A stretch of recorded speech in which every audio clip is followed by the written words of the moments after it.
as a sound healer, I get asked all the time if I think music heals and if there's a difference. And the answer is yes, music is healing, but yes, there's a difference. Yes to both those questions. So I wanted to talk about the difference between sound healing, making music, and also there's music therapy. So sound healing, we are working with different types of sounds and vibrations and frequencies and how they alter the mind, body, and spirit with the intention to heal, to rebalance the body and rejuvenate.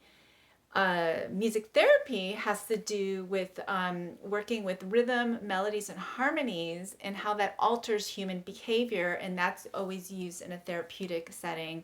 And then there's creating music. Now, as an artist making music, you're basically painting with sounds, just like a painter chooses colors and textures and canvases, different types of, whatever they're applying their paint to.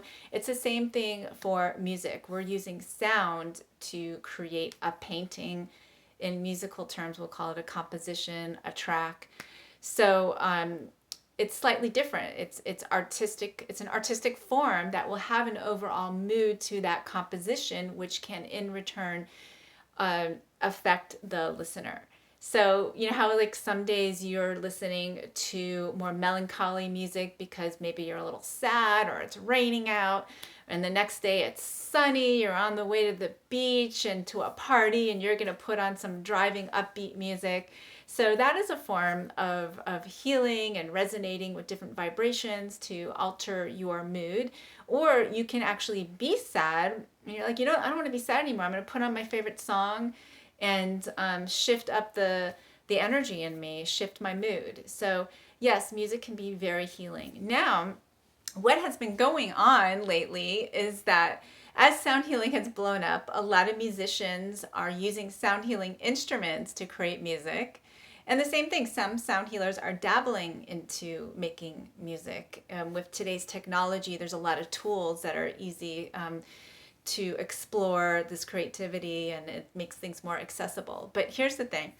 If you are a musician, you might be a classically trained musician, you might have a great musical education behind you and have amazing skills playing certain instruments. But if you're not educated on how these powerful sounds interact with the body, that could actually do more harm to others than good.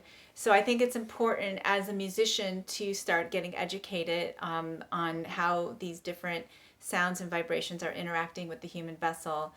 And then if you're a sound healer, it is good to have some musical education because there are applications of music theory that apply to sound healing and that make you a better sound healer. So I hope this video will inspire those out there that are merging these two different modalities and actually probably creating some really beautiful work out there. But the more educated you are, the more impactful your work will be on others, and how we could share and spread the good vibrations. So if you are a musician out there who got into sound healing and are creating, maybe write a comment below on how sound healing has changed the way that you write music.